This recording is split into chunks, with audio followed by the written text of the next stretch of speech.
Ahoj. Práve sme vyšli z Eurovej a ideme do... neznám.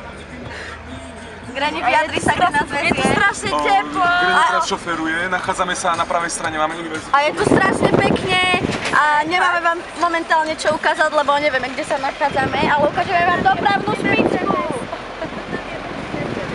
Kde? Pekný. Kde sme?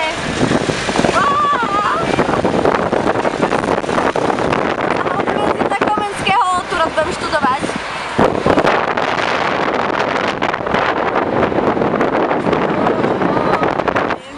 Povedz nám niečo, ako sa cítiš v dnešný deň? Cítim sa výborne, dneska je... Kača má misu na krku. Nové boa. V Bratislave máme krásny polooblačný deň, 18 stupňov. Všetci sú tu v tričkách. Práve Dunaj. Práve že len my sme tu v tričkách a všetci plaváci sú tu v bandách. No lebo plaváci ešte majú zimu, ale my Oravci sme už zvyknutí, takže pekne tu nám môže vidieť. UFO, ukážeme UFO. Never seen.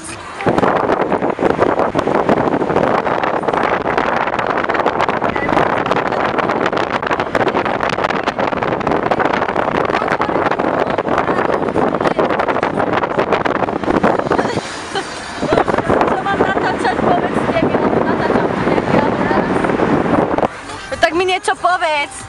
Ako sa máš dneska? Skvelé, a ty? Dúfam, že to nenájdem na Facebooku. Možno. A električka. Prečo sedím vzadu? Môžeš, poď na to.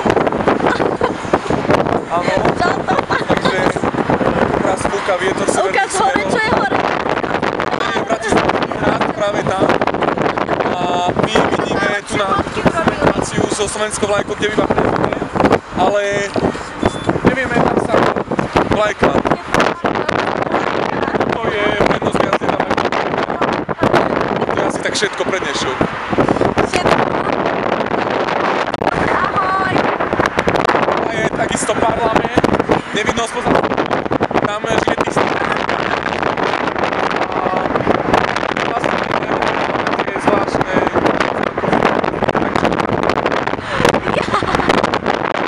Dobre. Nikto nás nemôže predbehnúť.